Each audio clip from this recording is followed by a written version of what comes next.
ਏਕਨੂਰ ਖਾਲਸਾ फौज के मुख बुलारे भाई कुलदीप सिंह जी हनुमानगढ़ वाले उगे सिख चिंतक ने, जिन्होंने खास करके सिख चलंत मसलियां ते इतिहासक मसलियां ते काफ़ी जिन्हां दी पकड़ है, उन्हां नाल असीं गलबात करांगे। सब तो पहले उन्हां दा स्वागत करते हैं। वाहिगुरू जी का खालसा, वाहिगुरू जी की फतेह।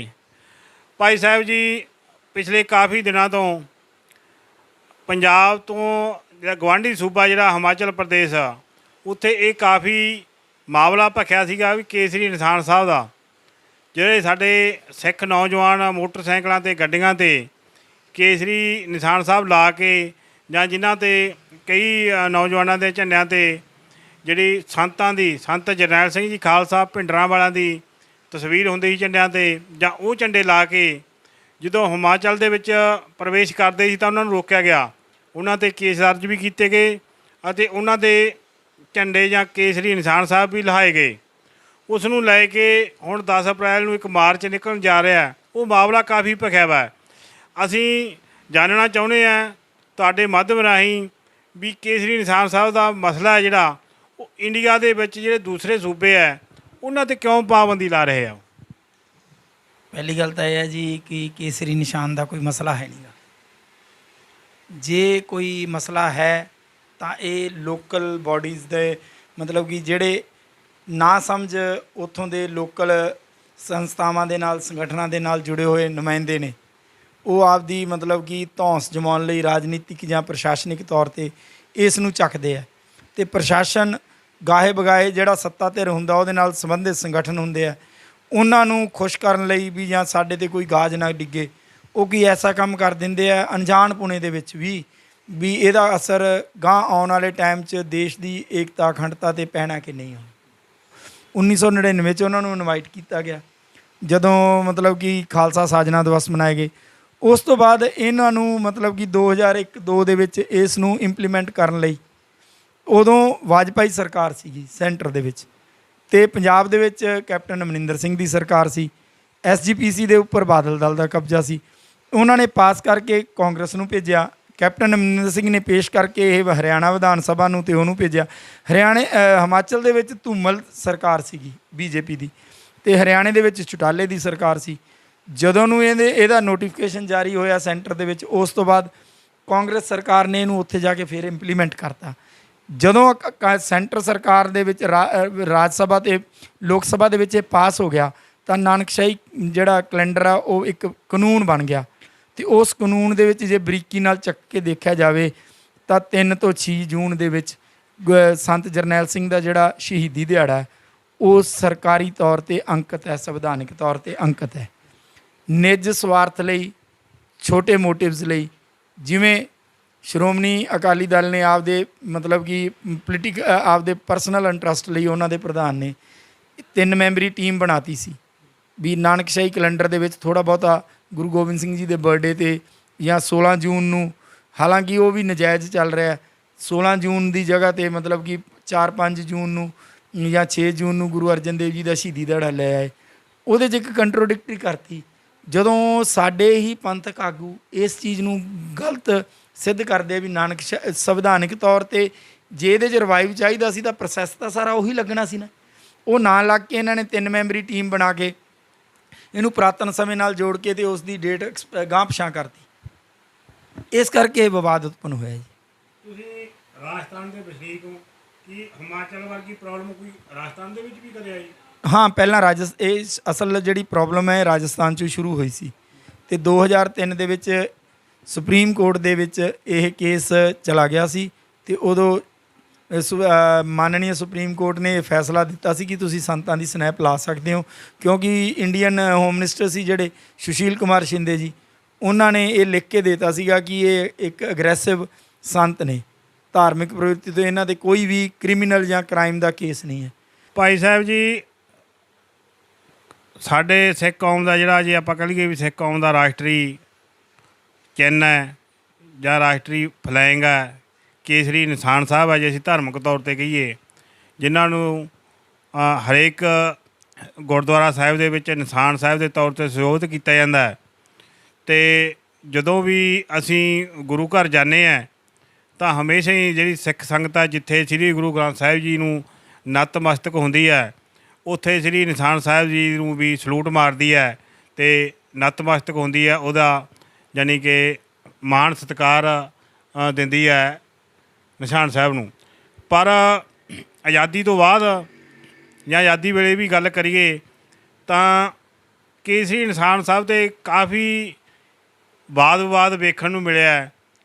ਅਤੇ ਇਹਦਾ ਕਾਰਨ ਕੀ ਹੈ ਵੀ ਇਹ ਵਾਦ ਵਿਵਾਦ ਕਿਉਂ ਕੀਤਾ ਜਾਂਦਾ ਹੈ, ਅਤੇ ਕੇਸਰੀ ਨਿਸ਼ਾਨ ਸਾਹਿਬ ਤੋਂ ਜਿਹੜੀਆਂ ਦੂਸਰੀਆਂ ਕਮਿਊਨਿਟੀਆਂ ਜਾਂ ਹੋਰ ਜਿਹੜੀਆਂ ਹਕੂਮਤਾਂ ਨੇ ਉਹਨਾਂ ਨੂੰ ਐਲਰਜੀ ਕਿਉਂ ਹੈ? ਦੇਖੋ, ਪਬਲਿਕ ਨੂੰ ਕਦੇ ਵੀ ਕਿਸੇ ਗੱਲ ਤੋਂ ਐਲਰਜੀ ਨਹੀਂ ਹੁੰਦੀ ਜੇ ਸਰਕਾਰ ਉਸ ਪੱਖ ਨੂੰ ਸਹੀ ਤਰੀਕੇ ਨਾਲ ਪੇਸ਼ ਕਰਦੇ। ਰਾਜਨੀਤਿਕ ਮੰਤਵਾਂ ਲਈ, ਮੋਟਿਵਸ ਲਈ ਪਹਿਲਾਂ ਇਸ ਨੂੰ ਕਾਂਗਰਸ, ਮਿਸਿਸ ਗਾਂਧੀ ਨੇ ਵੀ ਇਸ ਨੂੰ 80s ਦੇ ਦੌਰ ਦੇ ਵਿੱਚ ਜਿਹੜੇ ਅਕਾਲੀ ਸੀਗੇ, ਜਦੋਂ ਇਹਨਾਂ ਨੇ ਸਭ ਤੋਂ ਵੱਧ ਮੋਰਚੇ ਲਾਏ ਸੀ ਐਮਰਜੈਂਸੀ ਵੇਲੇ, ਇਹ ਵਿਵਾਦ ਉਦੋਂ ਉਤਪੰਨ ਹੋਇਆ ਜਦੋਂ ਐਮਰਜੈਂਸੀ ਵੇਲੇ ਸਭ ਤੋਂ ਵੱਧ ਜੈ ਪ੍ਰਕਾਸ਼ ਨਾਰਾਇਣ ਦੇ ਕਾਲ ਦੇ ਉੱਤੇ ਸਰਕਾਰ ਦੇ ਖਿਲਾਫ ਪੰਜਾਬ ਦੇ ਵਿੱਚ ਖਾਸ ਕਰਕੇ ਸ਼੍ਰੋਮਣੀ ਅਕਾਲੀ ਦਲ ਨੇ ਸਭ ਤੋਂ ਵੱਧ ਜੇਲ੍ਹ ਭਲੋ ਅੰਦੋਲਨ ਦਿੱਤਾ। ਮਿਸਿਸ ਗਾਂਧੀ ਉਸ ਤੋਂ ਖਿੱਚ ਗਈ। ਜਿਵੇਂ ਅੱਜ ਮਤਲਬ ਕਿ ਬੀਜੇਪੀ ਸਰਕਾਰ ਪੰਜਾਬੀਆਂ ਤੋਂ ਖਿੱਚੀ ਹੋਈ ਹੈ ਮੈਂਡੇਟ ਤੋਂ, ਉਦੋਂ ਉਹਨਾਂ ਨੇ ਫਿਰ ਕੀ ਕੀਤਾ, ਭਜਨ ਲਾਲ ਸਰਕਾਰ ਸੀ ਹਰਿਆਣੇ 'ਚ, ਇਹਨਾਂ ਨੇ ਖੁਸ਼ ਕਰਨ ਵੇਲੇ ਜਦੋਂ 82 ਦੇ ਏਸ਼ੀਅਨ ਗੇਮਸ ਹੋਏ, ਉਦੋਂ ਇਸ ਦੇ ਵਿੱਚ ਜਿਹੜੇ ਸਾਬਕਾ ਫੌਜੀ ਸੀ ਜਾਂ ਮਤਲਬ ਕਿ ਫਰੀडम ਫਾਈਟਰ ਸੀ ਜਾਂ ਜਿਹੜੇ ਸਿੱਖ ਐਜੀਟੇਟਰ ਸੀਗੇ ਜਿਨ੍ਹਾਂ ਨੂੰ ਆਪਾਂ ਖਾੜਕੂ ਕਹਿੰਦੇ ਹਾਂ, ਉਹਨਾਂ ਨੇ ਜਦੋਂ ਅਗਰੈਸਿਵਲੀ ਉੱਥੇ ਪੂਰੇ ਮਤਲਬ ਕਿ ਏਸ਼ੀਆ ਦੇ ਸਾਹਮਣੇ ਆਪਦੀ ਗੱਲ ਰੱਖਣ ਦੀ ਕੋਸ਼ਿਸ਼ ਕੀਤੀ ਵੀ ਸਾਡੇ ਨਾਲ ਸਰਕਾਰ ਜਾਂ ਦੇਸ਼ ਦੀ ਸਰਕਾਰ ਇਹ ਧੱਕਾ ਕਰ ਰਹੀ ਹੈ, ਤਾਂ ਉਹਨਾਂ ਨੇ ਕੇਸਰੀ ਪੱਗ ਦੇ ਉੱਤੇ ਬੈਨ ਲਾਤਾ। ਉਹਦਾ case I think Bombay high court 'ਚ ਵੀ ਚੱਲਿਆ ਸੀ ਅਤੇ ਇੱਧਰ ਵੀ ਚੱਲਿਆ ਸੀ, ਅਤੇ ਉੱਥੇ ਕੇਹਰ ਸਿੰਘ ਨੇ ਲੜਿਆ ਸੀ। ਉਹਨੂੰ 84 ਦੇ ਵਿੱਚ ਫਿਰ ਉਹਦਾ ਵਿਕਟਮ ਬਣਾਇਆ ਗਿਆ, ਕਿਉਂਕਿ ਉਦੋਂ ਵੀ ਉਹ ਬੰਬੇ ਹਾਈ ਕੋਰਟ ਦੇ ਵਿੱਚ ਹੀ ਸੀ। ਉਹਦੇ ਵਿੱਚ ਇਹ ਦਲੀਲ ਦਿੱਤੀ ਗਈ ਸੀ ਵੀ ਜਿਹੜਾ ਕੇਸਰੀ ਨਿਸ਼ਾਨ ਹੈ ਨਾ, ਇਹ ਇੱਕ ਜਜ਼ਬਾ ਹੈ ਕੁਰਬਾਨੀ ਦਾ, ਵਿਲੱਖਣਤਾ ਦਾ, ਜੀ ਆਜ਼ਾਦੀ ਦਾ, ਨਿਰਭਉਤਾ ਦਾ। ਇਸ ਲਈ ਇਸ ਨੂੰ ਮਤਲਬ ਕਿ ਜਿਹੜੀ ਕੁਰਬਾਨੀ ਹੈ ਵੀ ਕੁਰਬਾਨੀ ਦਾ ਰੰਗ ਹੈ, ਅਤੇ ਇਸ ਨੂੰ ਜੇ ਬੈਨ ਕਰ ਦਿੱਤਾ ਜਾਵੇ ਤਾਂ ਅਧੀਨਤਾ ਸਵੀਕਾਰ ਹੋ ਜੂਗੀ। ਤਾਂ ਉਹਨਾਂ ਨੇ ਆਖਿਆ ਵੀ ਫਿਰ ਤਿਰੰਗੇ ਦੇ ਵਿੱਚ ਵੀ ਤਾਂ ਕੇਸਰੀ ਨਿਸ਼ਾਨ ਹੈ ਹੀ। ਬਾਬਾ ਜੀ ਖੜਕ ਸਿੰਘ ਵੇਲੇ ਜਦੋਂ ਉਹਨਾਂ ਨੇ ਪਹਿਲੀ ਵਾਰੀ ਤਿਰੰਗਾ ਚੱਕਿਆ ਸੀ ਤਾਂ ਇਹ ਕੇਸਰੀ ਨਿਸ਼ਾਨ ਨੂੰ ਉੱਪਰ ਕੀਤਾ ਗਿਆ ਸੀ, ਪਹਿਲਾਂ ਇਹ ਥੱਲੇ ਸੀ। ਉਸ ਦਾ ਬਾਬਾ ਖੜਕ ਸਿੰਘ ਮਾਰਗ ਵੀ ਹੈ, ਗੁਰਦੁਆਰਾ ਬੰਗਲਾ ਸਾਹਿਬ ਤੋਂ ਪਾਰਲੀਮੈਂਟ ਤੱਕ ਆਉਂਦਾ, ਕਿਉਂਕਿ ਅਸੀਂ ਅੰਗਰੇਜ਼ਾਂ ਦੇ ਹੇਠ ਇਸ ਤਿਰੰਗੇ ਝੰਡੇ ਦੇ ਹੇਠ ਆਜ਼ਾਦੀ ਲੜੀ। ਇਹੀ ਕਾਰਨ ਹੈ ਕਿ ਕੇਸਰੀ ਨਿਸ਼ਾਨ ਸਭ ਤੋਂ ਉੱਤੇ ਹੋਣ ਕਰਕੇ ਸਿੱਖਾਂ ਨੇ ਸਭ ਤੋਂ ਵੱਧ ਕੁਰਬਾਨੀਆਂ ਦਿੱਤੀਆਂ। ਸਟੇਟਾਂ ਦੇ ਵਿੱਚ ਜੇ ਕਿਤੇ ਕਿਸੇ ਚੀਜ਼ ਦੀ ਦਿੱਕਤ ਆਉਂਦੀ ਹੈ, ਉਹ ਆਉਂਦੀ ਹੈ ਸੰਤ ਜਰਨੈਲ ਸਿੰਘ ਜੀ ਖਾਲਸਾ ਭਿੰਡਰਾਂਵਾਲਾ ਦਾ ਜਿਹੜਾ ਤਸਵੀਰ ਹੈ। ਕਈ ਵਾਰੀ ਸਾਡੀਆਂ ਗੱਡੀਆਂ ਅਤੇ ਕਾਰਾਂ 'ਤੇ ਨੌਜਵਾਨ ਆ ਜਿਹੜੇ ਲਾ ਲੈਂਦੇ ਆ, ਜਾਂ ਸੰਤਾਂ ਦੀ ਤਸਵੀਰ ਵਾਲੇ ਝੰਡੇ, ਖਾਸ ਕਰਕੇ ਜਦੋਂ ਇਹ ਕਿਸਾਨ ਅੰਦੋਲਨ ਸ਼ੁਰੂ ਹੋਇਆ ਸੀਗਾ ਉਹਦੇ ਵਿੱਚ ਵੀ ਵੇਖਣ ਨੂੰ ਮਿਲੇ। ਤਾਂ ਬਹੁਤ ਸਾਰੇ ਜਿਹੜੇ ਹੁਣ ਵੀ ਅੱਜ ਵੀ ਗੱਡੀਆਂ ਕਾਰਾਂ 'ਤੇ ਝੰਡੇ ਲੱਗੇ ਆ, ਉਹਨਾਂ 'ਤੇ ਕਿਸਾਨ ਅੰਦੋਲਨ ਦੇ ਵਾਲੀ ਨਾਲ ਦੀ ਨਾਲ ਜਿਹੜਾ ਹੈਗਾ ਵੀ ਸੰਤਾਂ ਦੀ ਤਸਵੀਰ ਵੀ ਲੱਗੀ ਹੁੰਦੀ ਹੈ। ਉਸ ਨੂੰ ਲੈ ਕੇ ਵੀ ਬਾਬਰੇਲਾ ਖੜ੍ਹਾ ਹੁੰਦਾ, ਵਾਦ ਵਿਵਾਦ ਕੀਤਾ ਜਾਂਦਾ ਵੀ ਇਹ ਬਾਹਰਲੀਆਂ ਸਟੇਟਾਂ ਵਾਲੇ ਖਾਸ ਕਰਕੇ ਕਹਿੰਦੇ ਆ ਵੀ ਤੁਸੀਂ ਅੱਤਵਾਦੀ ਦੀ ਤਸਵੀਰ ਵਾਲਾ ਝੰਡਾ ਲਾਈ ਫਿਰਦੇ ਹੋ। ਸਾਡੇ ਨੌਜਵਾਨ ਉਹ ਸੰਤਾਂ ਨੂੰ ਇੱਕ ਮਹਾਨ ਮਾਡਲ ਦੇ ਤੌਰ 'ਤੇ ਵੇਖਦੇ ਆ, ਆਜ਼ਾਦੀ ਦੇ ਪ੍ਰਤੀਕ ਦੇ ਤੌਰ 'ਤੇ ਵੇਖਦੇ ਆ, ਅਤੇ ਉਹ ਉਹਨਾਂ ਨੂੰ ਪਿਆਰ ਕਰਦੇ ਆ। ਇੱਥੇ ਆ ਕੇ ਵਾਦ ਵਿਵਾਦ ਖੜ੍ਹਾ ਹੋ ਜਾਂਦਾ। ਹੁਣ ਵੀ ਜਿਹੜਾ ਹਿਮਾਚਲ ਦੇ ਵਿੱਚ ਵਾਦ ਵਿਵਾਦ ਹੋਇਆ ਜਾਂ ਚੱਲ ਰਿਹਾ, ਉਹ ਜ਼ਿਆਦਾਤਰ ਮਾਮਲਾ ਇਹੀ ਹੈ ਸੰਤਾਂ ਦੀ ਤਸਵੀਰ ਨੂੰ ਲੈ ਕੇ। ਇਹਦਾ ਦੂਸਰੀਆਂ ਸਟੇਟਾਂ ਕਿਉਂ ਡਰਦੀਆਂ ਹੈ?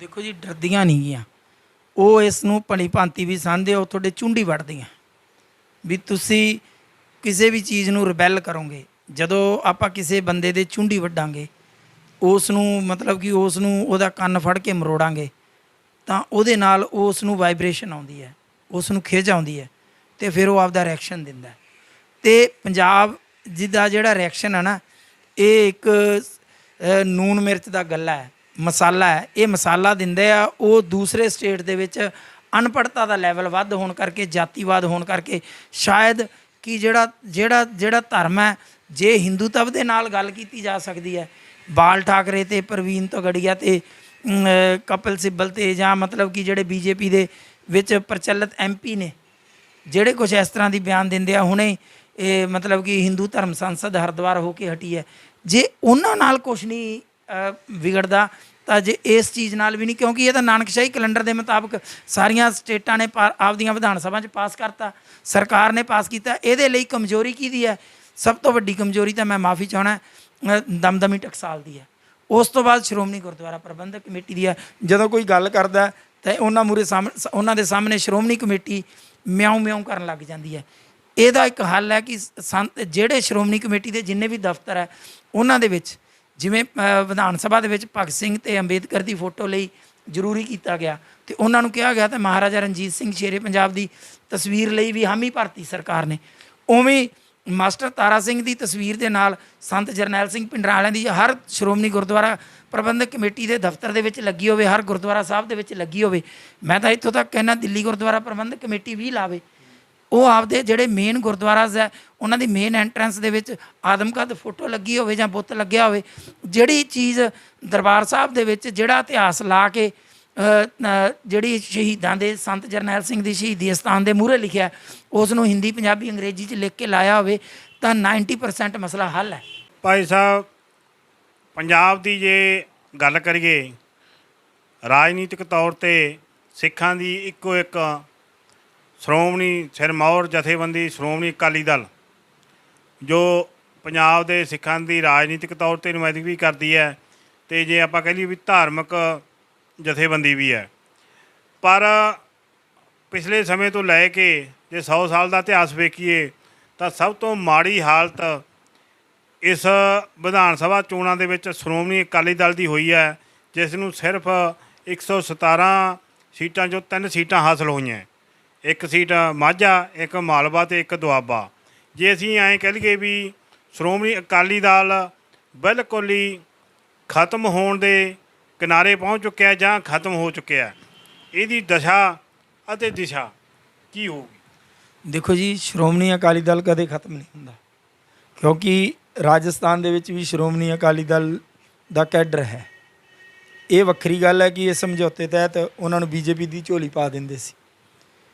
ਜੇ ਗੁਣਵੱਤਾ ਨਾਲ ਜਾਂ ਗਹਿਨਤਾ ਨਾਲ ਦੇਖਿਆ ਜਾਵੇ, ਜੰਮੂ ਕਸ਼ਮੀਰ, ਹਿਮਾਚਲ, ਹਰਿਆਣਾ, ਉੱਤਰਾਖੰਡ, ਯੂਪੀ, ਮਤਲਬ ਕਿ ਰਾਜਸਥਾਨ, ਮੱਧ ਪ੍ਰਦੇਸ਼, ਛੱਤੀਸਗੜ੍ਹ, ਝਾਰਖੰਡ, ਜੇ ਇਨਸਾਨੀਅਤ ਦੇ ਤਕਾਜ਼ੇ ਤੋਂ ਸਾਈਮਲਟੇਨੀਅਸਲੀ ਗਹਿਨਤਾ ਦੇ ਨਾਲ ਵਿਚਾਰ ਕੀਤਾ ਜਾਵੇ, ਦਿੱਲੀ, ਤਾਂ ਸ਼੍ਰੋਮਣੀ ਅਕਾਲੀ ਦਲ ਜੇ ਆਪਦਾ ਸਖਤ ਸਟੈਂਡ ਲੈ ਕੇ ਆਪਦੇ ਜਿਹੜੇ ਜ਼ਿਲ੍ਹਾ ਸਰਕਲ ਜਥੇਦਾਰ ਹੈ ਜਾਂ ਤਹਿਸੀਲ ਜਥੇਦਾਰ ਹੈ ਉਹ ਸੰਪੂਰਨ ਗੁਰਸਿੱਖ ਅਤੇ ਅੰਮ੍ਰਿਤਧਾਰੀ ਲਾਵੇ, ਜਾਂ ਜਿਵੇਂ ਸਰਸੇ ਵਰਗਿਆਂ ਨੂੰ ਬੀਜੇਪੀ 'ਚ ਜਾਣ ਦੀ ਲੋੜ ਨਾ ਪਵੇ, ਜਾਂ ਉਹਨਾਂ ਨਾਲ ਟਾਈ ਅਪ ਕਰਕੇ ਆਪਦਾ ਭਵਿੱਖ ਤਲਾਸ਼ਦੇ ਆ ਵੀ ਸਾਨੂੰ ਇਲੈਕਸ਼ਨ ਤਾਂ ਇਹਨਾਂ ਨੇ ਬੀਜੇਪੀ ਦੀ ਸੀਟ ਤੋਂ ਹੀ ਲੜਾਉਣਾ। ਇਹਨਾਂ ਤੋਂ ਬਾਹਰ ਆ ਕੇ ਜਦੋਂ ਇਹ ਗੱਲ ਨਿੱਜ ਸੌੜੇ ਹਿੱਤ, ਇੱਕ ਪਰਿਵਾਰਿਕ ਹਿੱਤਾਂ ਤੋਂ ਬਾਹਰ ਆ ਕੇ ਜਦੋਂ ਇਹਨੂੰ ਪੰਥ ਲਈ ਗੱਲ ਕਰਾਂਗੇ, ਜਾਂ ਸਿੰਘ ਸਾਹਿਬ ਗਿਆਨੀ ਹਰਪ੍ਰੀਤ ਸਿੰਘ ਜੀ ਕਹਿੰਦੇ ਆ ਕਿ ਸਭ ਨੂੰ ਸਿੱਖਾਂ ਨੂੰ ਇਕੱਠੇ ਹੋਣ ਦੀ ਲੋੜ ਹੈ, ਤਾਂ ਇੱਕ ਨਿੱਕੀ ਜਿਹੀ ਬੇਨਤੀ ਹੈ ਕਿ ਉਹ ਨਿੱਕੀ ਜਿਹੀ ਗੱਲ ਕਰ ਦੇਣ, ਉਹ ਇਹ ਕਹਿ ਦੇਣ ਵੀ ਮੈਂ ਆਦੇਸ਼ ਦਿੰਦਾ ਵੀ ਸੁਖਬੀਰ ਸਿੰਘ ਬਾਦਲ ਹੈ ਜਿਹੜਾ ਉਹ 5 ਸਾਲ ਲਈ ਸ਼੍ਰੋਮਣੀ ਅਕਾਲੀ ਦਲ ਦੀ ਜਿਹੜੀ ਪ੍ਰਧਾਨਗੀ ਉਸ ਤੋਂ ਲਾਂਭੇ ਹੋ ਜੇ ਪ੍ਰਾਇੋਰਟੀ ਬੇਸ 'ਤੇ। ਉਸ ਤੋਂ ਬਾਅਦ ਫਿਰ ਨਵੀਂ ਟੀਮ ਬਣਾ ਕੇ ਉਸ ਤੋਂ ਬਾਅਦ ਫਿਰ ਸਿੱਖ ਸਟੂਡੈਂਟ ਫੈਡਰੇਸ਼ਨ ਦੇ ਜਿਹੜੇ ਯੂਥ ਹੈ ਉਹ ਖੜ੍ਹਾ ਕੀਤਾ ਜਾਵੇ, ਯੂਥ ਅਕਾਲੀ ਦਲ ਖੜ੍ਹਾ ਕੀਤਾ ਜਾਵੇ, ਉਹਨਾਂ ਦੇ ਉਸੇ ਤਰ੍ਹਾਂ ਕੈਂਪ ਲੱਗਣ ਜਿਸ ਤਰ੍ਹਾਂ ਪਹਿਲਾਂ ਹੁੰਦੇ ਸੀ। ਸਿੱਖ ਸਟੂਡੈਂਟ ਫੈਡਰੇਸ਼ਨ ਦੀ ਜੇ ਗੱਲ ਕਰੀਏ ਤਾਂ ਸ਼੍ਰੋਮਣੀ ਅਕਾਲੀ ਦਲ 'ਤੇ ਇਹ ਇਲਜ਼ਾਮ ਲੱਗਦਾ ਹੈ ਵੀ ਇਹਨਾਂ ਨੇ SOI ਖੜੀ ਕਰਕੇ ਸਿੱਖ ਸਟੂਡੈਂਟ ਨੂੰ ਤਾਂ ਖਤਮ ਕੀਤਾ। ਦੇਖੋ, ਉਹ ਇਸੇ ਕਰਕੇ ਖਤਮ ਕੀਤਾ ਸੀ ਨਾ ਕਿ ਸੁਖਬੀਰ ਸਿੰਘ ਬਾਦਲ ਇਹ ਚਾਹੁੰਦਾ ਸੀ ਕਿ ਮੇਰੀ ਮਨੋਪਲੀ ਹੋ ਜੇ। ਪ੍ਰਕਾਸ਼ ਸਿੰਘ ਬਾਦਲ ਨੇ ਪੁੱਤਰ ਮੋਹ ਜਾਂ ਆਪਦੇ ਪਰਿਵਾਰ ਦੇ ਦਬਾਅ ਦੇ ਵਿੱਚ, ਮਿਸਿਸ ਸੁਰਿੰਦਰ ਕੌਰ ਦੇ ਦਬਾਅ ਦੇ ਵਿੱਚ ਆ ਕੇ ਇਸ ਗੱਲ ਨੂੰ ਜ਼ਹਿਨ 'ਚ ਬਿਠਾ ਕੇ ਜਿਹੜੇ ਨਿੱਜ ਹਿੱਤ ਸੀਗੇ, ਜਿਹੜੇ ਧਨੰਤਰ ਅਕਾਲੀ ਸੀਗੇ, ਫੋਰ ਐਗਜ਼ਾਮਪਲ ਢੀਂਡਸਾ ਜਾਂ ਮਤਲਬ ਕਿ ਭੂੰਦੜ ਜਾਂ ਅਨੰਦਪੁਰ ਸਾਹਿਬ ਤੋਂ ਜਿਹੜੇ MLA ਆਪਣਾ MP ਹੈ, ਇਹਨਾਂ ਦੇ ਦਿਮਾਗ 'ਚ ਇੱਕ ਗੱਲ ਬਾਤ ਹੀ ਵੀ ਤੁਹਾਡੇ ਬੱਚਿਆਂ ਦਾ ਭਵਿੱਖ, ਜੇ ਮੇਰੇ ਬੇਟੇ ਦਾ ਭਵਿੱਖ ਸੁਰੱਖਿਅਤ ਹੈ, ਮੇਰਾ ਪਰਿਵਾਰਵਾਦ ਸੁਰੱਖਿਅਤ ਹੈ, ਤਾਂ ਤੁਹਾਡੀ ਵੀ ਇਹ ਪਰਿਵਾਰਵਾਦਤਾ ਹੀ ਹੈ। ਇਹ ਉਸ ਚੀਜ਼ 'ਚ ਭੁੱਲ ਗਏ ਵੀ ਅਸੀਂ ਕੈਡਰ ਤਿਆਰ ਕਰਨਾ ਹੈ। ਕੋਈ ਵੀ ਸੰਗਠਨ ਹੈ ਉਹ ਬਿਨਾਂ ਕੈਡਰ ਤੋਂ, ਬਿਨਾਂ ਗਰਾਸ ਰੂਟ ਤੋਂ ਚੱਲ ਹੀ ਨਹੀਂ ਸਕਦਾ। ਜੇ ਉਹ ਚੱਲੂਗਾ ਤਾਂ ਹੀ ਇਹ ਨਾ ਵੀ ਅਸੀਂ ਉੱਪਰੋਂ ਜਾਂ ਉਹਦੀ ਇਕਨੋਮਿਕ ਦਿਸ਼ਾ ਵੇਖ ਕੇ ਜਾਂ ਉਹਦਾ ਪੋਲੀਟੀਕਲ ਸਪੋਰਟ ਦੇਖ ਕੇ ਜਾਂ ਉਹਦੀ ਜਿਹੜੀ ਅਪਰੋਚ ਹੈ ਵੀ ਕਿਹਦੇ ਨਾਲ ਅਪਰੋਚ ਹੈ, ਫਿਰ ਇਹਦਾ ਮਤਲਬ ਕਿ ਜਿਹੜਾ ਸ਼੍ਰੋਮਣੀ ਅਕਾਲੀ ਦਲ ਜਿਹੜਾ ਇਹਦਾ ਮੇਨ ਮੋਟਿਵ ਹੈ, ਉਸ ਤੋਂ ਤਾਂ ਅਸੀਂ ਵੱਖ ਹੀ ਹੋ ਗਏ। ਲੋਕ ਤਾਂ ਹਾਸੇ 'ਚ ਮੈਂ ਮਾਫੀ ਚਾਹੁੰਦਾ, ਇਹਨੂੰ ਸਿਰੋਮੁੰਨੀ ਕਾਲੀ ਦਲ ਕਹਿਣ ਲੱਗ ਗਏ। ਮੇਰਾ ਕੋਈ ਮੋਟਿਵ ਨਹੀਂ। ਮੇਰਾ ਦੁੱਖ ਹੁੰਦਾ ਜਦੋਂ ਮੈਂ ਇਹਨਾਂ ਨੂੰ ਪਬਲਿਕਲੀ ਇਹ ਗੱਲ ਸੁਣਦਾ, ਬਹੁਤ ਦੁੱਖ ਹੁੰਦਾ।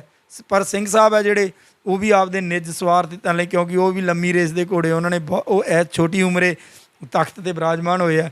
ਉਹ ਇੱਕ ਲੰਮੀ ਪਾਰੀ ਖੇਡਣਾ ਚਾਹੁੰਦੇ ਆ, ਅਤੇ ਜਿਹੜੀ ਧਿਰ ਕਾਬਜ਼ ਹੈ ਉਸ ਦੇ ਹਾਂ 'ਚ ਹਾਂ ਮਿਲਾ ਕੇ ਲੰਮਾ ਚੱਲਣਾ ਚਾਹੁੰਦੇ ਆ। ਅਕਾਲੀ ਫੂਲਾ ਸਿੰਘ ਬਣ ਕੇ ਜਿਵੇਂ ਮਹਾਰਾਜਾ ਰਣਜੀਤ ਸਿੰਘ ਨੂੰ ਤਨਖਾਹ ਲਾਈ ਜਾ ਸਕਦੀ ਸੀ, ਉਹਨਾਂ ਨੂੰ ਉਹਦੇ ਰਥਵਾਨ ਤੋਂ ਹੀ ਕੋੜੇ ਮਰਵਾਏ ਸੀ। ਅਤੇ ਮਹਾਰਾਜਾ ਰਣਜੀਤ ਸਿੰਘ ਨੇ ਆਪਦੇ ਰਥਵਾਨ ਨੂੰ ਆਖਿਆ ਵੀ ਜਦੋਂ ਤੂੰ ਮੇਰਾ ਰਥ ਹੱਕੇਗਾ ਉਦੋਂ ਤੂੰ ਮੇਰਾ ਰਥਵਾਨ ਹੈ, ਇੱਥੇ ਤੂੰ ਮੇਰੇ ਦੇ ਉੱਪਰ ਮੈਨੂੰ ਮਤਲਬ ਕਿ ਤਨਖਾਹ ਲਾਉਣ ਵਾਲਾ ਇੱਕ ਗੁਰਸਿੱਖ ਹੈ। ਅਤੇ ਜਦੋਂ ਇਹਨਾਂ ਚੀਜ਼ਾਂ ਨੂੰ, ਇਹਨਾਂ ਆਈਡੀਓਲੋਜੀਜ਼ ਨੂੰ ਦੇ ਵਿੱਚ ਸ਼੍ਰੋਮਣੀ ਅਕਾਲੀ ਦਲ ਵਾਪਸ ਆਊਗਾ ਤਾਂ ਆਟੋਮੈਟਿਕਲੀ ਇਹ ਦੇਖਣ ਵਾਲੀ ਗੱਲ ਹੈ ਵੀ ਅਕਾਲੀ ਖਤਮ ਨਹੀਂ ਹੋਏ। ਜਦੋਂ ਇਹਨਾਂ ਨੇ 100 ਸਾਲ ਮਨਾਇਆ, ਉਹਦੇ ਵਿੱਚ ਵੀ ਇਹਨਾਂ ਨੇ ਜਿਹੜੇ ਮੇਨ ਅਕਾਲੀ ਸੀ ਜਾਂ ਅਕਾਲੀ ਪਰਿਵਾਰ ਸੀ, ਉਹਨਾਂ ਨੂੰ ਤਰਜੀਹ ਨਹੀਂ ਦਿੱਤੀ, ਯੂਥ ਨੂੰ ਤਰਜੀਹ ਨਹੀਂ ਦਿੱਤੀ। ਸ਼੍ਰੋਮਣੀ ਅਕਾਲੀ ਦਲ ਤੋਂ ਬਾਅਦ ਜੇ ਗੱਲ ਕਰੀਏ, ਇਸ ਟਾਈਮ ਵਿਧਾਨ ਸਭਾ ਦੇ ਵਿੱਚ ਜਾਂ ਕਹ ਲਈਏ ਵੀ ਜਿੱਤ ਤੋਂ ਬਾਅਦ ਆਮ ਆਦਮੀ ਪਾਰਟੀ ਦੀ ਸਰਕਾਰ ਬਣ ਚੁੱਕੀ ਹੈ ਅਤੇ ਬਹੁਮਤ ਤੌਰ 'ਤੇ ਉਹ ਆਪਣੀ ਸਰਕਾਰ ਚਲਾ ਰਹੇ ਹੈ। ਅਤੇ ਦੂਸਰੀ ਗੱਲ ਆਉਂਦੀ ਹੈ ਇੱਥੇ ਹੁਣ ਸ਼੍ਰੋਮਣੀ ਗੁਰਦੁਆਰਾ ਪ੍ਰਬੰਧਕ ਕਮੇਟੀ, ਜਿਹੜੇ ਸਾਰੀ ਸ਼੍ਰੋਮਣੀ ਅਕਾਲੀ ਦਲ ਤੋਂ ਬਾਅਦ ਸਿੱਖਾਂ ਦੀ ਇੱਕ ਧਾਰਮਿਕ ਸਿਰਮੌਰ ਜਥੇਬੰਦੀ ਹੈ, ਜਿਹੜਾ ਗੁਰਦੁਆਰਿਆਂ ਦਾ ਪ੍ਰਬੰਧ ਸੰਭਾਲਦੀ ਹੈ, ਉਹਨਾਂ ਦੀ ਦੇਖਭਾਲ ਅਤੇ ਆਰਥਿਕ ਜਿਹੜਾ ਉਹਨਾਂ ਦਾ ਬਜਟ ਹੈ, ਕਿਤੇ ਨਾ ਕਿਤੇ ਕਿਹਾ ਜਾਂਦਾ ਵੀ ਉਹ ਪੰਜਾਬ ਸਰਕਾਰ ਜਿੰਨਾ ਜਾਂ ਬਹੁਤ ਜ਼ਿਆਦਾ ਬਜਟ ਹੈ। ਅਤੇ ਇੱਕ ਜਿਹਨੂੰ ਆਪਾਂ ਕਹਿ ਲਈਏ ਪੈਰਲਲ ਸਰਕਾਰੀ ਇੱਕ ਤਰ੍ਹਾਂ ਦੀ, ਉਸ 'ਤੇ ਵੀ ਇਹ ਕਿਹਾ ਜਾਂਦਾ ਵੀ ਇਸ 'ਤੇ ਵੀ ਕਬਜ਼ਾ ਜਿਹੜਾ ਉਹ ਸ਼੍ਰੋਮਣੀ ਅਕਾਲੀ ਦਲ ਦਾ ਜਾਂ ਬਾਦਲ ਪਰਿਵਾਰ ਦਾ ਹੈ।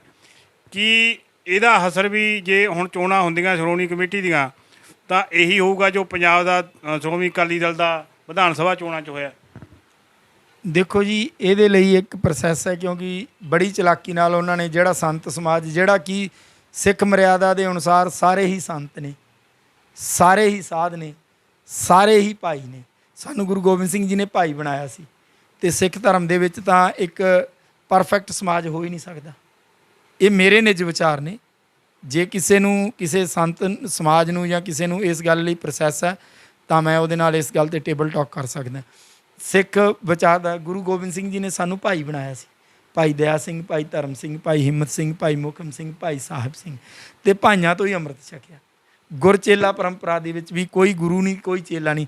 ਜਿਹੜਾ ਸੰਤਵਾਦ ਹੈ, ਜਿਹੜੀ ਇਹ ਦਿੱਖ ਦਿਖਾ ਰਹੇ, ਜਿਹੜੇ ਅੰਗਰੇਜ਼ਾਂ ਨੇ ਸਾਡੇ 'ਤੇ ਸੰਤਵਾਦ ਠੋਪਿਆ ਸੀ, ਉਸ ਨੂੰ ਹੀ ਸਾਡੀਆਂ ਸਰਕਾਰਾਂ ਨੇ ਪੁਸ਼ਤ ਬਣਾਈ ਕਰਕੇ ਇਹਨਾਂ ਨੇ ਹੌਲੀ ਗਾਹੇ ਬਗਾਏ ਉਹਨਾਂ ਦੀ ਜਿਹੜੀ ਇੰਟਰਪਸ਼ਨ ਹੈ ਨਾ, ਉਹ ਵਧਾਤੀ ਹੈ।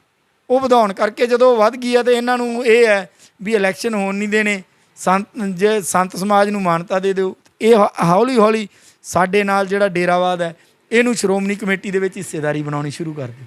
ਜਦੋਂ ਇਹ ਨੈਸ਼ਨਲ ਪਾਲਿਸੀ ਵੀ ਹੋ ਸਕਦੀ ਹੈ, ਪਰ ਜਿਹੜੇ ਦ੍ਰਿੜ ਅਤੇ ਸੰਕਲਪਿਤ ਸਿੱਖ ਨੇ ਉਹ ਇਸ ਗੱਲ ਤੋਂ ਭਲੀ ਭਾਂਤ ਜਾਣਦੇ ਆ, ਜਾਂ ਜਿਨ੍ਹਾਂ ਨੂੰ ਆਪਾਂ ਕਹਿ ਦਈਏ ਸਿਰਗੁੰਮ ਸਿੱਖ ਨੇ, ਜਿਨ੍ਹਾਂ ਨੂੰ ਇਹਨਾਂ ਨੇ ਸਿੱਖੀਜ਼ਮ ਤੋਂ ਜਾਂ ਸਿੱਖ ਭਾਵਨਾ ਤੋਂ ਬਾਗੀ ਕੀਤਾ, ਹਾਲਾਤਾਂ ਨੇ ਜਾਂ ਇਹਨਾਂ ਦੀ ਮਤਲਬ ਸ਼੍ਰੋਮਣੀ ਅਕਾਲੀ ਦਲ ਦੀ ਨਲਾਇਕੀ ਨੇ, SGPC ਜੀ ਨੇ ਨਲਾਇਕੀ ਨੇ, ਉਹ ਸਿੱਖ ਜਾਂ ਉਹ ਪ੍ਰੋਸੈਸ ਨੂੰ ਇਹ ਦ੍ਰਿੜਤਾ ਦੇ ਨਾਲ ਇਹ ਜਿਹੜਾ ਨਿਊ ਜਨਰੇਸ਼ਨ ਹੈ, ਇਹਦੇ ਵਿੱਚ ਇਹ ਗੱਲ ਦੀ ਅਵੇਅਰਨੈਸ ਆ ਗਈ ਵੀ ਜੇ ਅਸੀਂ ਆਪਦੀ ਆਪ ਹੋਂਦ ਬਚਾਉਣੀ ਹੈ ਤਾਂ ਜਿਹੜੀ ਸ਼੍ਰੋਮਣੀ ਗੁਰਦੁਆਰਾ ਪ੍ਰਬੰਧਕ ਕਮੇਟੀ ਹੈ, ਇੱਕ ਦੇ ਚੂਲੇ 'ਚੋਂ ਬਾਹਰ ਨਿਕਲਣੀ ਚਾਹੀਦੀ ਹੈ। ਅਤੇ ਮੈਨੂੰ ਨਹੀਂ ਲੱਗਦਾ ਵੀ ਛੇਤੀ ਸੈਂਟਰ ਜਾਂ ਮਤਲਬ ਕਿ ਅਕਾਲੀ ਦਲ ਇਹਨੂੰ ਇਲੈਕਸ਼ਨ ਹੋਣ ਦੇਊਗਾ। ਮਾਰਚ ਕੱਢਿਆ ਜਾ ਰਿਹਾ, ਉਹਦੇ ਨਾਲ ਬਾਹਰਲੀਆਂ ਸਟੇਟਾਂ ਵਿੱਚ ਰਹਿੰਦੇ ਲੋਕਾਂ 'ਤੇ ਕੀ ਪ੍ਰਭਾਵ ਪਊਗਾ ਅਤੇ ਸਰਕਾਰਾਂ 'ਤੇ ਉਹਦਾ ਕੀ ਅਸਰ ਹੋਊਗਾ, ਅਤੇ ਸਿੱਖ ਕੌਮ ਨੂੰ ਉਹ ਮਾਰਚ ਦੀ ਅਗਵਾਈ ਕਿਹੜੇ ਆਗੂਆਂ ਨੂੰ ਕਰਨੀ ਚਾਹੀਦੀ ਹੈ, ਅਤੇ ਕਿਸ ਤਰੀਕੇ ਨਾਲ ਉਹ ਮਾਰਚ ਜਿਹੜਾ ਕੱਢਣਾ ਚਾਹੀਦਾ, ਜਿਸ ਰਾਹੀਂ ਅਸੀਂ ਆਪਣੀ ਗੱਲ ਆ ਜਿਹੜੀ ਕੇਸਰੀ ਨਿਸ਼ਾਨ ਸਾਹਿਬ ਦੀ ਪੁਖਤਾ ਅਤੇ ਸੁਚਾਰੂ ਢੰਗ ਨਾਲ ਹਕੂਮਤਾਂ ਤੱਕ ਲੈ ਕੇ ਜਾਈਏ ਤੇ ਦੂਸਰੀਆਂ ਕਮਿਊਨਿਟੀਆਂ ਨੂੰ ਵੀ ਲੱਗੇ ਵੀ ਜੋ ਇਹਨਾਂ ਦੀ ਹੱਕ ਆ ਉਹਨਾਂ ਨੂੰ ਮਿਲਣਾ ਚਾਹੀਦਾ ਹੈ। पहला तो जी मैं 2 शब्द हिंदी च कहूँगा कि मैं हिमाचल सरकार से निवेदन करता हूँ कि संवैधानिक तौर पर और पार्लियामेंटेरियन तौर पे जो ये मार्च है ये किसी भी शेप में निकलता है उसे निकलने दिया जाए, क्योंकि ये डेमोक्रेटिक सेटअप है। भारत दुनिया का सबसे बड़ा लोकतंत्र है, क्योंकि वहाँ की पब्लिक भी कहती है कि जो हमें कोई एतराज़ नहीं है, अगर सरकार को कोई एतराज़ नहीं है तो हिमाचल सरकार को इसे शांतिपूर्वक निकलने देना चाहिए। फिर मैं अकाली दल नूं ਜਾਂ ਦਮਦਮੀ ਟਕਸਾਲ ਨੂੰ ਇਹ ਬੇਨਤੀ ਕਰਦਾ ਕਿ ਜਿਨ੍ਹਾਂ ਨੇ ਇਹ ਮਾਰਚ ਉਲੀਕਿਆ ਹੈ ਉਹਨਾਂ ਦੀ ਅਗਵਾਈ ਵਿੱਚ ਸ਼ਾਮਲ ਹੋਵੋ। ਮਨ ਨੀਵਾਂ ਮਤ ਉੱਚੀ ਦਾ ਫਲਸਫਾ ਲਾਗੂ ਹੋਊਗਾ। ਜਿਨ੍ਹਾਂ ਨੇ ਇਸ ਅੰਦੋਲਨ ਦੀ ਅਗਵਾਈ ਕੀਤੀ ਹੈ, ਇਸ ਮਾਰਚ ਨੂੰ ਸਰ ਕਰਨ ਦਾ ਟੀਚਾ ਰੱਖਿਆ, ਉਹਨਾਂ ਨੂੰ ਮਿੰਗਲ ਨਾ ਕਰੋ, ਉਹਨਾਂ ਨੂੰ ਮਤਲਬ ਕਿ ਛੇੜ ਕੇ ਉਹਨਾਂ ਨੂੰ ਲਾਂਭੇ ਕਰਨ ਦੀ ਕੋਸ਼ਿਸ਼ ਨਾ ਕਰੋ। ਉਹਨਾਂ ਦੇ ਅਗਵਾਈ ਵਿੱਚ ਹੀ ਇਹ ਜਾਣਾ ਚਾਹੀਦਾ।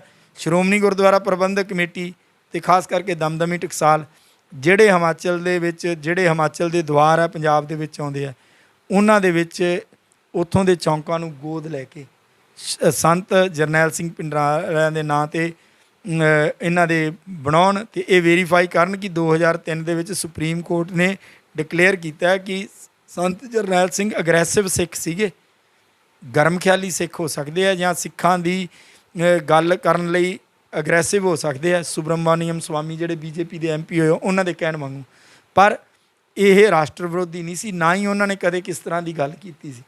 ਸੋਸ਼ਲ ਨਿੱਕੇ ਸੌੜੇ ਹਿੱਤਾਂ ਲਈ ਰਾਸ਼ਟਰਵਾਦ ਨੂੰ ਦੀ ਪਰਿਭਾਸ਼ਾ ਉਹਨੂੰ ਚੇਂਜ ਨਾ ਕਰਕੇ ਉਸ ਦੇ ਲਈ ਦ੍ਰਿੜਤਾ ਨਾਲ ਸੰਕਲਪਿਤ ਹੋਈਏ।